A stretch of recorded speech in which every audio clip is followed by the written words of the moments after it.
ಬಹು ನಿರ್ಣಾಯಕವಾಗಿದ್ದ ಪಶ್ಚಿಮ ಬಂಗಾಳದ ವಿಧಾನಸಭೆ ಉಪಚುನಾವಣೆಯಲ್ಲಿ ಟಿಎಂಸಿ ನಾಯಕಿ ಮಮತಾ ಬ್ಯಾನರ್ಜಿ ಭರ್ಜರಿ ಗೆಲುವನ್ನು ಸಾಧಿಸಿದ್ದು ಮುಖ್ಯಮಂತ್ರಿ ಸ್ಥಾನವನ್ನು ಭದ್ರಪಡಿಸಿಕೊಂಡಿದ್ದಾರೆ.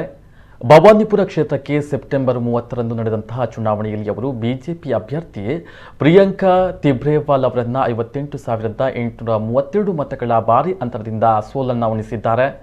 ಇಂದು ಬೆಳಗ್ಗೆ ಆರಂಭವಾದ ಮತ ಎಣಿಕೆಯ ವೇಳೆ ಮೊದಲಿನಿಂದಲೂ ಮಮತಾ ಬ್ಯಾನರ್ಜಿ ಮುನ್ನಡೆಯನ್ನು ಸಾಧಿಸಿದರು. ಅಂತಿಮ 21ನೇ ಸುತ್ತಿನ ಮತ ಎಣಿಕೆ ಮಧ್ಯಾಹ್ನ ಪೂರ್ಣಗೊಂಡಿದ್ದು ಮಮತಾ ಬ್ಯಾನರ್ಜಿ ಅವರ ವಿಜಯವನ್ನು ಚುನಾವಣಾ ಆಯೋಗ ಘೋಷಿಸಿದೆ. ಮಮತಾ ಬ್ಯಾನರ್ಜಿ ಅವರು 84,709 ಮತಗಳನ್ನು ಪಡೆದರೆ ಅವರ ನೇರ ಪ್ರತಿಸ್ಪರ್ಧಿ ಬಿಜೆಪಿಯ ಪ್ರಿಯಾಂಕಾ ತೆಬ್ರಿವಾಲ್ 26,320 ಮತಗಳನ್ನಷ್ಟೇ ಪಡೆದರು. ಸಿಪಿಐಎಂ ಅಭ್ಯರ್ಥಿ ಶ್ರೀಜೀಬ್ 4,201 ಮತಗಳನ್ನು ಪಡೆದು ಹೀನಾಯ ಸೋಲನ್ನು ಅನುಭವಿಸಿದರು. ನೋಟಪರ 1,450 ಮತಗಳು ಚಲಾವಣೆಯಾಗಿದ್ದವು.